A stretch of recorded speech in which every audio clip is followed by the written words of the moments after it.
దీనికి ప్రజలందరూ కూడా సహకరించాలి.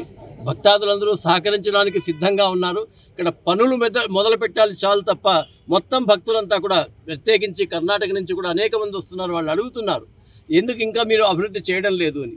గతంలో ఏం జరిగిందనేది మనకు అవసరం లేదు, కానీ ఇప్పుడు అభివృద్ధి విషయంలో మనమందరము కూడా కలిసి పనిచేద్దాం. పనిచేసేటువంటి ప్రభుత్వాలు వచ్చాయి, అలాగే పనికి సపోర్ట్ చేసేటువంటి పూజారులు ఉన్నారు, వాళ్ళ మంత్రోచ్చారణ కానీ, అలాగే స్థపతి గారిని కూడా ఈరోజు పిలిపించి చేసుకున్నాం.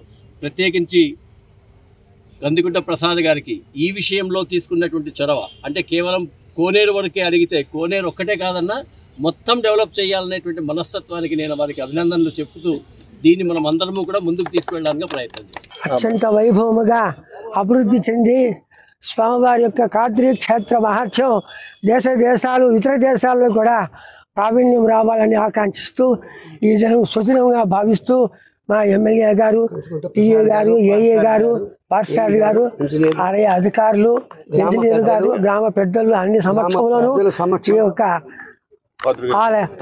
యొక్క పుష్కరణి యొక్క అభ్యున్నతను కోరుతూ దీన్ని పరీక్షిస్తూ ముందుకు ఇంకా ఎన్నో కార్యక్రమాలు చేసి పూర్తి చేసి స్వామివారి మహాసంప్రోక్షణ కార్యక్రమంలో పాల్గొని వారి ఆశీస్సులు పొందాలని, లోక సుభిక్షంగా ఉండాలని, సస్యశ్యామలంగా రాష్ట్రము దేశము అన్నీ బాగుండాలని ఆకాంక్షిస్తూ స్వామివారి ఆశీస్సులు కోరుతూ శుభం భూయాత్.